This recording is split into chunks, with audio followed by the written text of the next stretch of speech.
Alright guys, so Nate Diaz just beat Conor McGregor. Am I surprised? I'm not. I mean, I'm not surprised.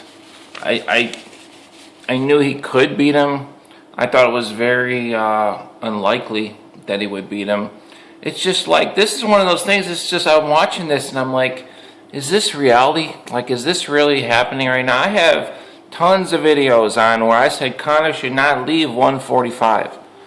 I mean, I'm just thinking, like, I even said in the last video I made, like, do these guys have any brains? Like, what is going on here? And like, what are their coaches?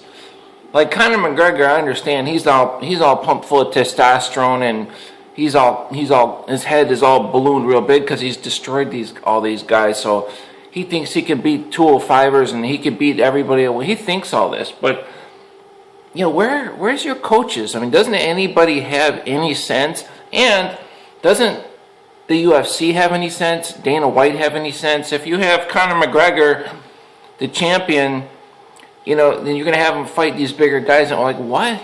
Like, they just lost a lot of money. I mean, I would think. I mean, Conor McGregor is still going to be a big star. You know, he's probably going to go back to 145 and just dominate at 145.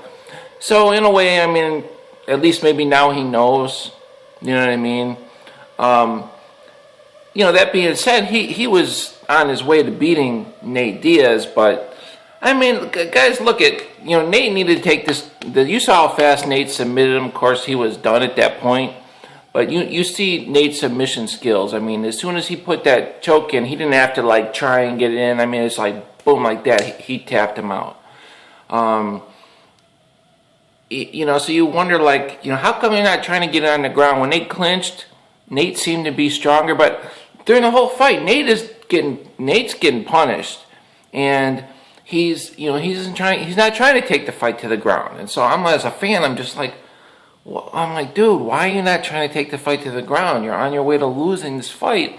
And then with Conor, I just don't know who is coaching these guys. Conor, have you ever seen anybody beat Nate Diaz in a boxing contest?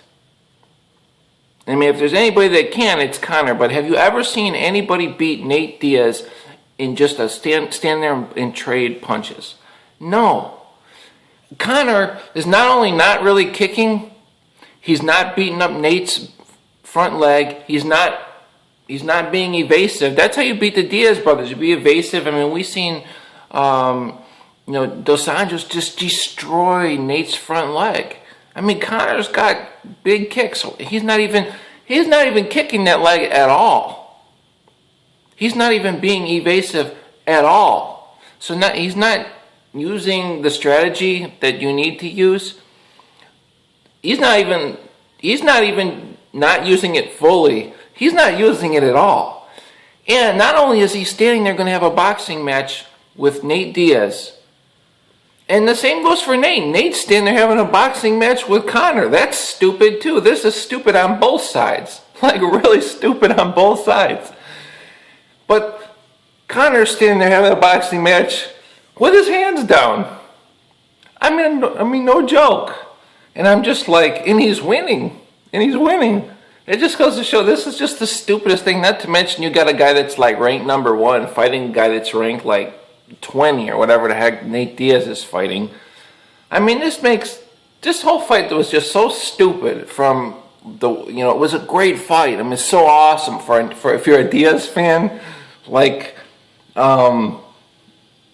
know, it's just such a great like win for Nate. But like, what does it really show me as a fan of Nate? It shows me that, I mean, he didn't fight smart even slightly in this fight. And I mean, really all it showed was Conor hits hard, you know, when he's hitting guys that are smaller, his hard punches, especially somebody with a hard head like Nate Diaz, you know, and Nate and Nick, those guys are really hard to knock out. I mean, Nate's been knocked out, but that's by, you know, kicks. These guys are really hard to knock out. They really are. And, you know, so that's been Conor's whole thing. He knocks guys out, but now you're hitting a bigger guy, and it's not having the effect that it had on the smaller guys. And also, you're fighting somebody that has really good boxing, so that's a thing. Conor's he's showing me, I got these movement trainers and all this, and we're doing this, but and I even said, I'm like, in the cage, I think that's always been a distraction, because when he goes in there, he basically just boxes these guys up. The guys don't know how to box even slightly, and they make a few exchanges and he knocks them out, and it was going to take more than a few exchanges to knock Nate out, although Nate was on his way to getting knocked out. But Conor's standing there with his hands down, not moving around, just too confident, too cocky, and like we've seen in the past. I mean, just not respecting his opponent.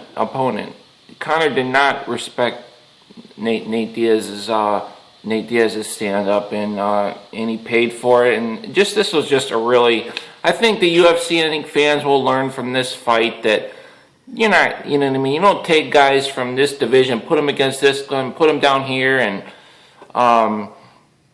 what a horrible loss for Conor. Lose against a guy that's ranked like 20 something.